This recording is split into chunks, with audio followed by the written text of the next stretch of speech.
Hello, intern. This is Open Source Live September edition, and this is my third time recording this beautiful monthly review. For some reason, the program keeps crashing. I hope this will not happen this time. I cleaned some storage, so maybe we're going to be fine. So that's my great intro. So this is my monthly reviews on my way to, and given my past history was pivoting, I wanted to give a bit of a, bigger picture view of what I'm trying to do here and start there and then kind of go down slowly. So I try to make those monthly reviews independent of each other so you can just watch any and have full understanding of what is happening and you don't need to rewatch them. So Open Source Live is about solving what I would say is my one of the most pressing problems at the moment right now, which is finding the job I love and then migrating to its nexus. And I define it in three parts. So specifically making sure that I work on the right problem and slash on the right industry. Then make sure that I pick the right craft to work on to kind of contribute to the problem and solve it.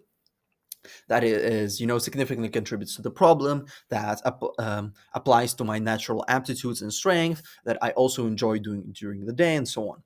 And then make sure that if those are right, work in the leading organization that moves the field forward, and make sure that I am also in the place in the city or country where that best work happens.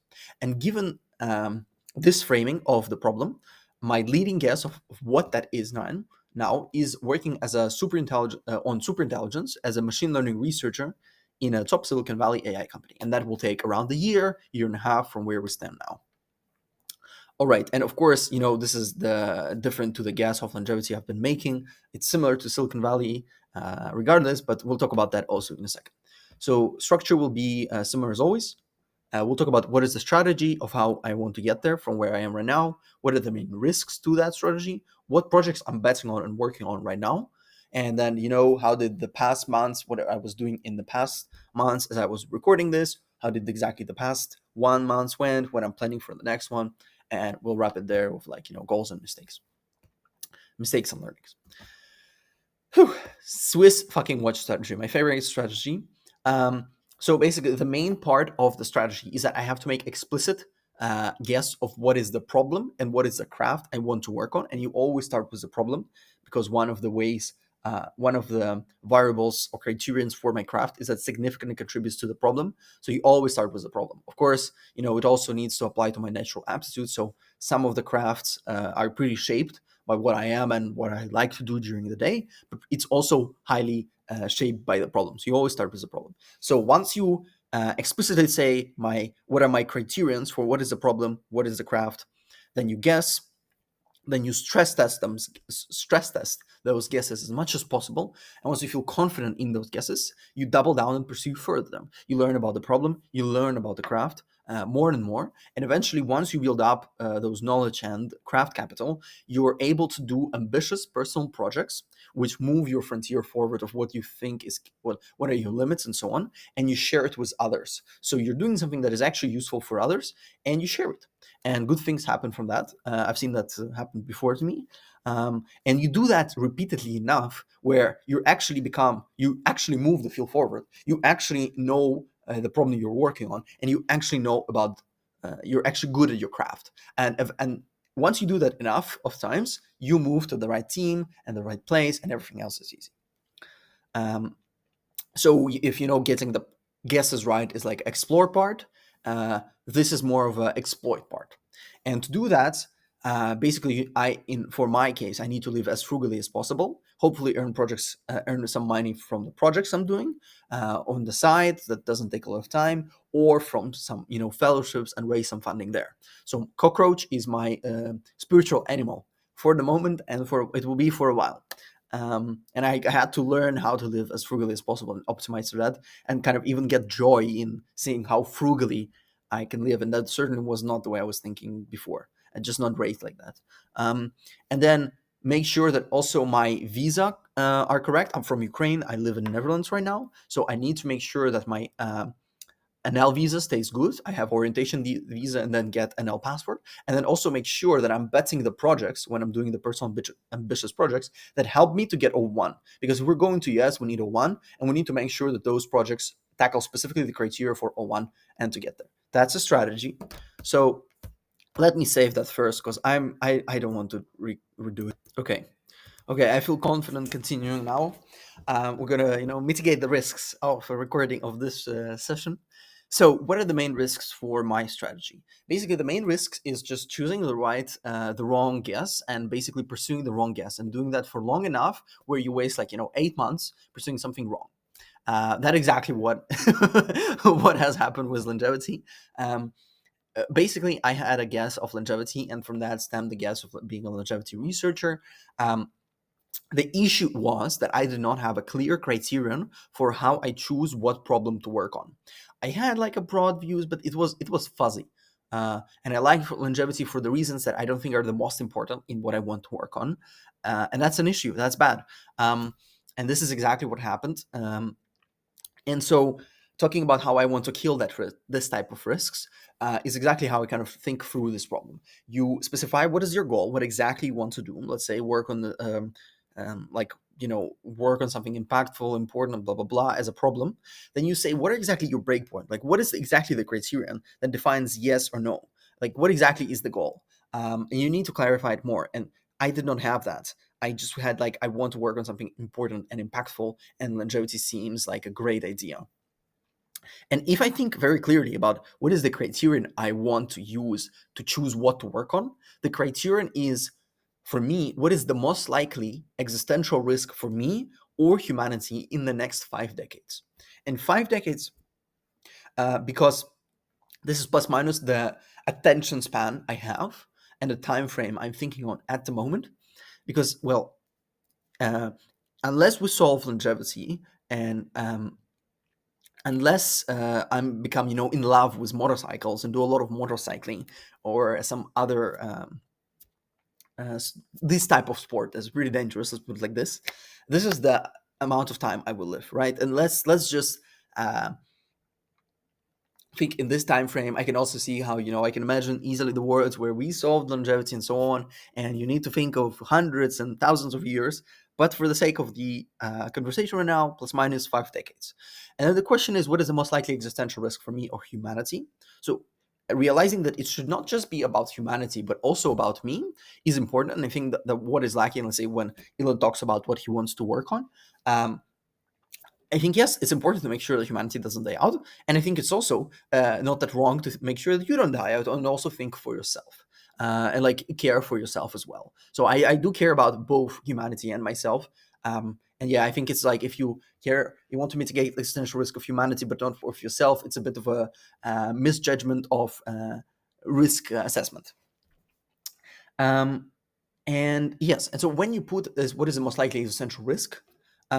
It's not that I find this criterion to be amazing or that I have strong arguments for it. It's just I cannot think of a better thing to work on. Like I cannot make an argument for working on anything else. It's like if in an hour someone will come and shoot you, you should probably or and try to shoot you. You should probably try to prepare, defend against it versus I don't know doing gardening or playing football. So that's how, and I'm like, okay, well, it doesn't really make sense to do anything but to prepare for that and try to mitigate it if I want to. So that's a criterion, and when I phrase that criterion like that, then that's where the work on intelligence and artificial intelligence and alignment became more of a better guesses than longevity. Then I just will like, well, yeah, true. I might die from some disease and old age in my lifetime. But I also can see how artificial intelligence and its impacts, both good and bad, can become significant in the next 5 decades.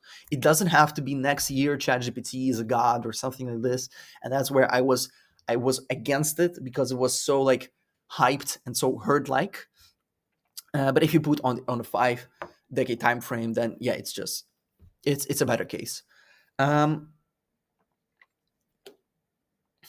yeah, so that is for thinking of the problem and the criterion there. And so basically, you tell what is your goal, what is your breakpoint, and then you say what are the main risks. So you make your guesses, and then you say what are your main risks for each of the options, right? And you do that versus the breakpoints. And then when you have those main risks uh, written down for each option, you do for that main risk and that option the cheapest possible test and cheapest possible decisive test.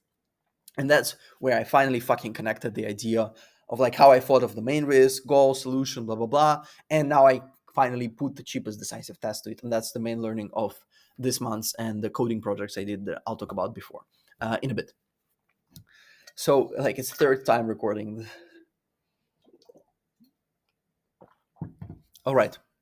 This is regarding the guesses. The other one is poor project betting. That means basically choosing a project that doesn't really solve any. It's not really framed or aimed at any specific goal. It's just like out there. It's something that is familiar. It's not what is really the right thing to do.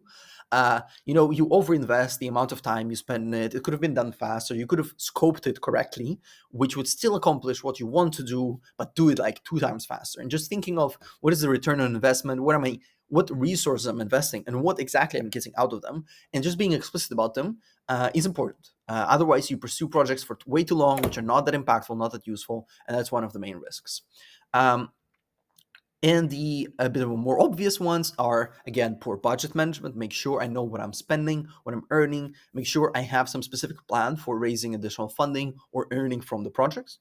And poor visa management. Again, I'm from Ukraine, both NL and O1.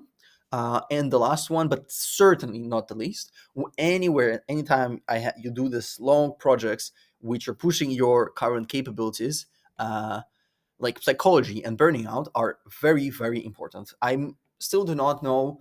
I do not think this is kind of the best way to kill that risk.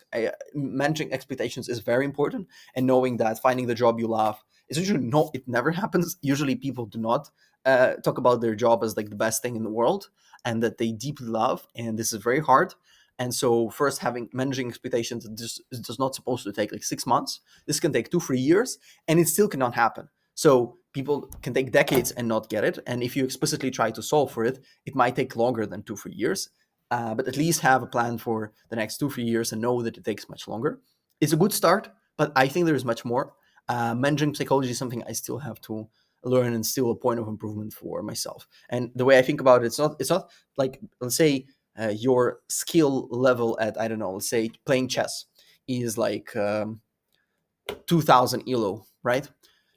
Managing psychology is really about making sure that you always perform to your peak capabilities of 2000 elo. Like when you poorly manage psychology is where all of a sudden you start to play like 800 elo or 600 1600 elo. Of course, this is like, big gaps, but that's what I mean with burning out in psychology. So just making sure you always perform at your top capabilities. Psychology cannot really help you to get your higher than your current capabilities, or at least how I think about it. Yeah, so this is main risks. Let me save it again, please. All right. Now let's proceed to projects I'm betting on. So obviously right now I'm making a bet that super intelligence and machine learning research as a craft, so problem in the craft. I do not specifically say I err on the side of alignment, but I do not specifically say that this is my guess. I can see how I could work on, well, maybe not cheaps. This is a bit too far, but again, I have no problem with going a bit too far than from the moment, like trying to become a longevity researcher from a business bachelor. Yeah, it's again working. Maybe it's actually a good point of like, how do you narrow down which part of the problem to work on? It cannot be just super intelligent. You have to be a bit more specific. So again, it could be, what is the most likely existential risk? So working on the thing that is like kind of that is, if that has the highest variance for whether it's like a highest variance variable that differentiates between success or failure of the risk. So again, whether the risks happens or not relies mostly on that part of the problem. And that could be chips. I can see that. That could be energy production. If, let's say, I don't know, we can continue closing nuclear power plants. But if you phrase it like that, I think that's a good phrasing. I probably also need to write it down. That's kind of the first time I clarified it like this. Speaking, that's why I like to do open source live. Yeah, and that'll be a good way. And then I can see how also alignment is a good way. I can see how also, like, I don't know, applying the current models also could be somehow useful. So I'll have to write it down and think it through properly. And then the best criticism for that is that for working on superintelligence or as a ML researcher is that the main one is that alignment is insoluble. So Eliezer type of argument. So anything related to just basically you cannot really align the RL optimization function to what exactly we want, because we don't know what exactly we want, and whatever you say for it to do, eventually it will get to the state of the world where there will be no humans. So I do not, I'm not that well acquainted with Eliezer arguments. I think they should just be properly researched, like any other arguments and the counter arguments and so on. And I should just write them down, and eventually I will come up to some of the opinion of my own. But that requires just kind of research on its own. And yeah, so I'm not saying yes, I'm not saying no. I'm saying it requires quite a bit of thought. And that, let's say this argument is true, and let's say the only way to do it is through some BCIs or Neuralink type of companies, then what to work on would be, okay, you should work on somehow um, getting decoding our intelligence or consciousness as humans and trying to align it, or to put it together with artificial intelligence, so we can basically be one and do not have to worry about misalignment of goals. And then you have to work on that. So I still need I so what I need to do is just to do a research into this problem, this criticism, and learn more about it and come out to some my conclusion. Another main criticism is just models don't get capable quickly enough for significant impacts to occur in my lifetime. So they happen, after like 4 decades, and then those 10 years are not that fast, impactful enough, and they just die of old age, and so on. So yeah, both good and bad. So of course I can, pivot and course correct. Let's say I'm the 2 decades down the line, and I'm like, okay, shit, I think this is not going anywhere. We're like in the winter, and the winters are keep on coming, and they're not gonna really stop. I should just work on longevity, then I can switch. Yeah, most AI arguments are based on herd hype, not sound reasoning. Yeah, like one of the reasons why I wanted to do longevity deep down was because it was contrarian. Not a lot of people are working it. It is neglected. People, it's a good thing to say of like, it's hard for people to be easy like, oh yeah, dying is actually bad, and like disease is actually bad. It sounds ridiculous, but it's like, it's not obvious, and I really like that, because I could see how it's not obvious, and that prevents a lot of people from working it. And I can easily see how once it works, everyone is like, of course, this is the most obvious shit ever. How did they not work on it? What is this? So it was a highly neglected field. So the contrarianism of it attracted me, and yet I also understand, and so I really didn't want to be in the herd and hype. The competition is for losers. Peter Thiel is correct, and yet, yeah. So like super intelligence ML researcher in Silicon Valley AI company. Like this is the most herd hype in the zeitgeist right now thing ever. Like you cannot get worse, and that really distracted me. Like it was detracted me. Like I really didn't want to be in the herd or hype. I think it's really bad. Yeah, but the point is, it doesn't fucking matter if it's contrarian or if it's in the herd. What matters is how good and how sound the reasoning is. You're very biased, and you should take into account whether you're biased for contrarianism or for herd type of things. But you should just look at the reason. And saying that artificial intelligence is one of the most likely existential risk in the next 5 decades is just a pretty solid argument. Yeah, and that detracted quite a few months of my life. Yeah, so it's just be cautious with trying to be just contrary for its own sake, or just like, of course, Walton Hurt is like, yeah, pretty bad. Just look at whether the reasoning is sound or not. A few other criticism is that making the optional is an industrial problem. You need just a lot of compute or laboratories, just production factories and so on to do it. That this won't happen in the next 50 years. Even if ChatGPT gets cooler, it cannot really build a factory instantly. Another one would be, yeah, that basically versus ML research is that societal impacts of World War III would be more pressing, and that's what you should work on. So now we kind of go even zooming in even further. what exactly am I doing day to day, this month, and so on. So the project I'm betting on right now, basically, I've done a thesis. It's been like 5 or 6 months. I was kind of semi-actively doing it. I think it was actually faster, to be honest, like in 3 months or something. Then I collected the answers, and then and we'll go to like a timeline where I can show you it all. But basically, now I need to publish it, and I need to publish it within next 7 to 10 days. And I was been postponing it because I was waiting for the stars to align where it's a good time to publish it. I was just waiting for a good time to publish it where I would also pursue funding, like a fellowship in open philanthropy career development grant. I think that's how it's called. And I wanted to combine those two. And I also was thinking of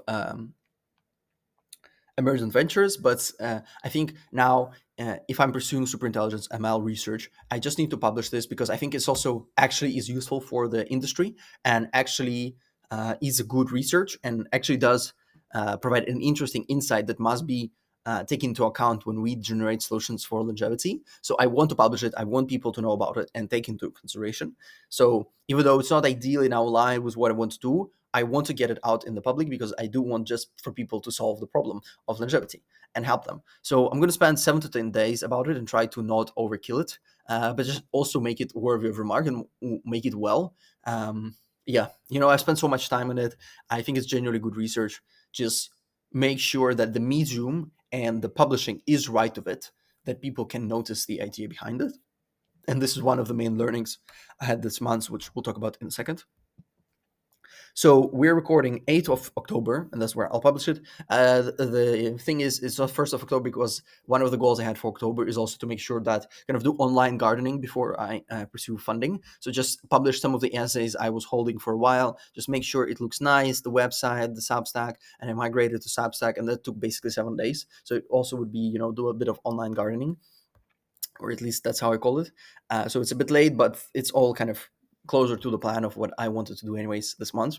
So publish it within 7 to 8 days, so around 18th of October. Then finish with fundamentals of ML. So kind of the way broadly define the roadmap for learning being a machine learning researcher or engineer is like you basically learn super fundamental ML techniques. Then eventually you get to neural networks and deep learning. Then eventually you get to RL, and you kind of at the amount of depth you can go in, you can do a bit of fundamentals of ML, like logistic regression, linear functions, and decision trees, and then you're like, okay, let's do a bit of neural networks and deep learning, and then a bit of RL, and then you come back and learn it deeper and so on, and try to do projects with it and so on. So now I think I have pretty solid grounds in ML fundamentals. I will finish it.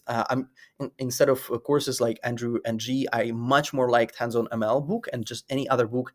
I don't know. I really didn't like Andrew Ng course on Coursera. I don't know. Everyone says it's amazing, and I just didn't find it. It was so spiky. It's like either he's trying to do matrix transformation and tells me how it's like not important. I should never really care. But if you want to, this is how it works. Or he's like, I don't know, explaining to me like a bit what is a multiplication. So it's like either too technical or too advanced, or and like not very close to what I think is actually useful, or so simple that I don't want to make a note, and it's like it's not the perfect level of complexity. I found the book to be a better match for me.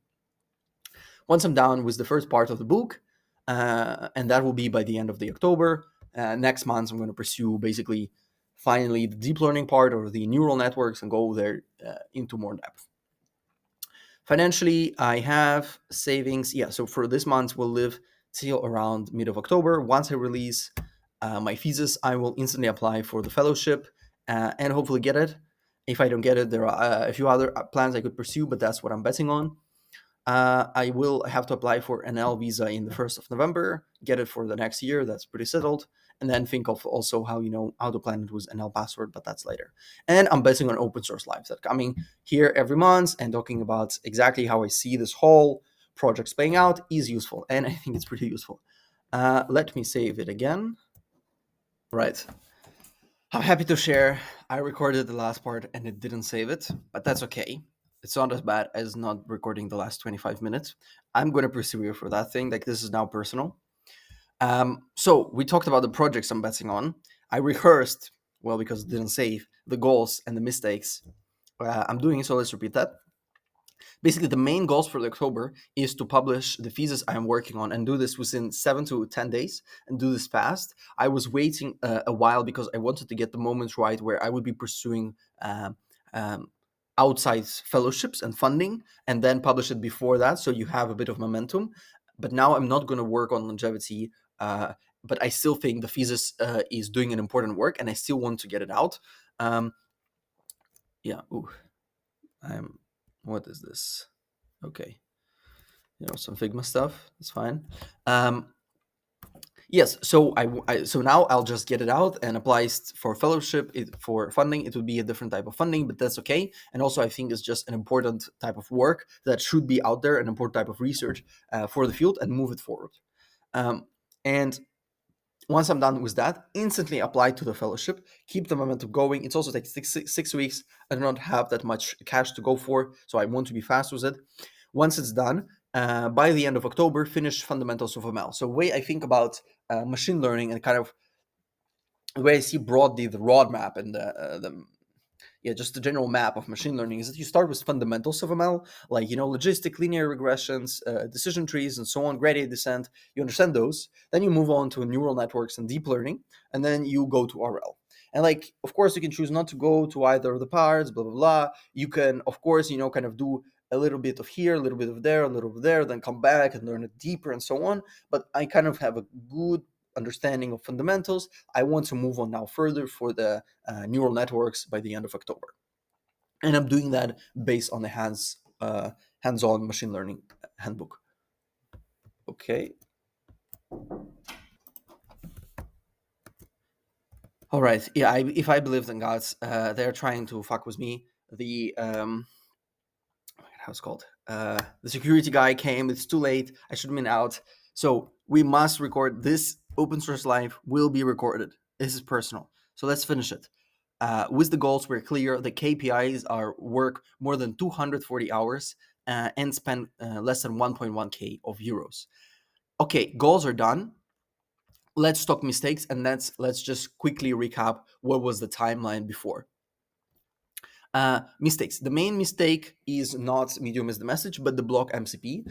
I basically realized that you have your goal.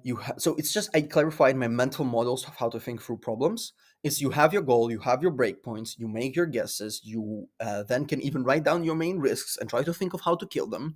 And then that's where I realized that you also looking at your main risks, you can you do cheapest decisive test possible for each of those main risks. And that was so profound, so amazing. And that happened with I was trying to do a RAG for the Polgram type of for the Polgram essay. I wanted to do a RAG and connect it to the chatbot so it could give better answers based on citing Polgram.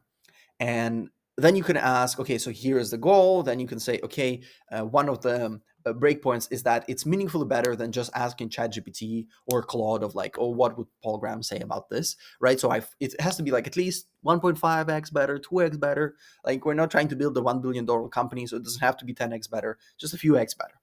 So that would be the main risk, that it's just not a few x better. It's just like it's plus minus the same. So what are the cheapest decisive tests? What is the cheapest way to test whether those are different enough or not? One way is exactly what I did, is to say, okay, fuck the front end, kind of fuck the back end. Just let's make the vibe coded as simple version as possible. And actually, I vibe coded it. Surprisingly, worked really well. Like in a few days, very fast.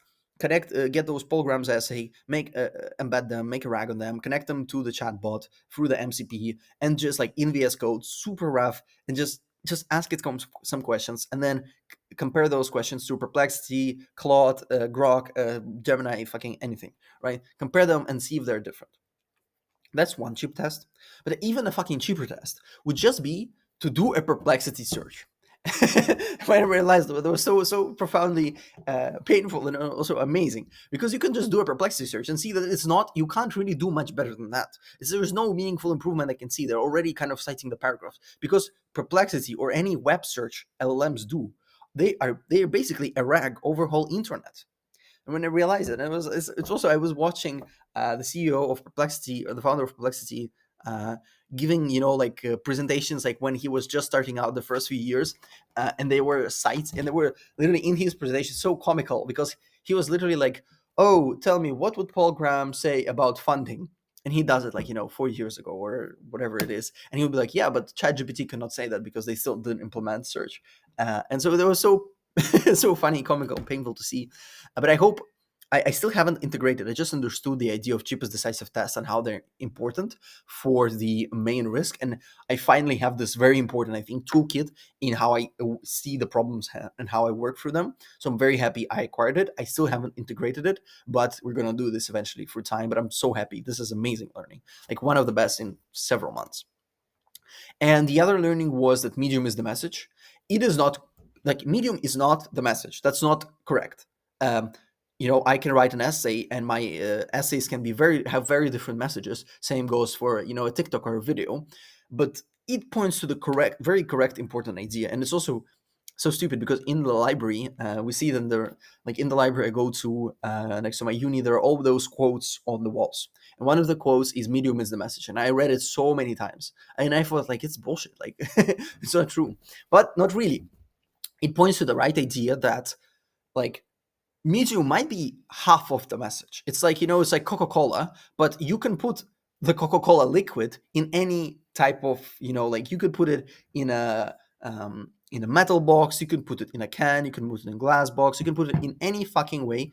And that's what, being diverse with Medium means. But that also means, like, I understood that when I was doing some, online gardening and putting my David Dutch handbooks into just a long Substack, like, it was such a big mistake. I put those, like, first of all, I named them worksheets, and worksheet is just a piece of paper, one piece of paper with some, like, exercises, or like maybe two pieces of papers.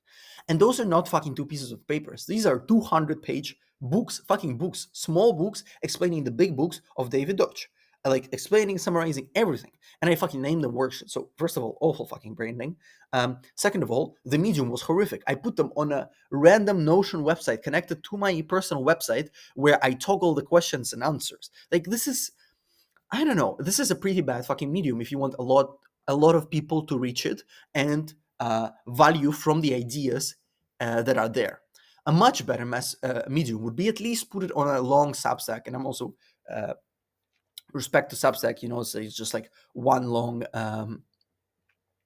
Substack, and it's just like 80,000, 60,000 words, and it's just one long essay, and it kind of works.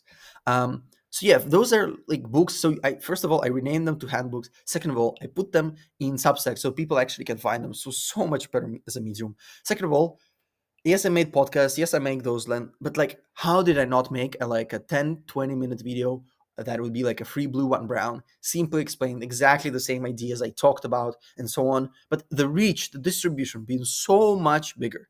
And these are exactly the same ideas. And I just then, it kept pounding me of like how important getting the medium right is. And I was doing it when I was transferring from Notion to Substack those books, and it takes like a few hours, just a few hours of the Control C, Control V. Just a medium is the message. How like it was fucking pounding in me. So I hope I learned that mistake and don't do it again, or at least really understand the fucking power of medium. All right, this mistakes and learnings. Let's quickly run this up so it doesn't tell me that I have to redo this part. Let me save it because this is too painful now. All right. Last bout, I will win this open source review. Yeah, basically just looking over the timeline of what I've been doing, right? So I started on March 3rd. I still had to finish a business bachelor that spent half of my time. Then I also was doing the thesis that was focused on longevity and meta science. And basically, there were like 3 months where I was mainly working just on those two. Then I was just collecting some answers to the survey, so that was very little of work, and I mostly focused on learning the biology basics to become a longevity researcher, and learning about machine learning, and just like I did web development, but then if you want to be impactful as a craft instead of web development, I was like, okay, let's do machine learning. But I was doing a bit of less. That was just much more of hardcore biology. just reading the textbook and like explaining it and trying to understand it and so on. So that took another 60 to 90 days. And then in August I had pivot. I realized that it was like not whole August, was more like 2 weeks, but still. And then I had to think through what are exactly the criterions for the problems, the crafts, and so on. And I decided, okay, we're switching. And September was mostly spent on just learning the fundamentals of machine learning and just getting more clarity on those, logistics and linear regression, gradient descent, and really understanding them. And in October, the plan was that I publish, that I do the fellowship and publish the grant per the thesis in September. But I was kind of mostly focused on machine learning. So this month we have to do this. Publish the thesis in like 7 to 10 days and get the funding and apply for the funding, and then finish with fundamentals of ML, and then continue with deep learning and neural network stuff, and then go on to further some November stuff. Um, yeah. Okay, this is Open Source Life September edition. We fucking okay. Well, I did it, but you fucking also are here. I'm happy. I'm happy you're here. Have a great day, night, evening. Yes. All right. See you next month.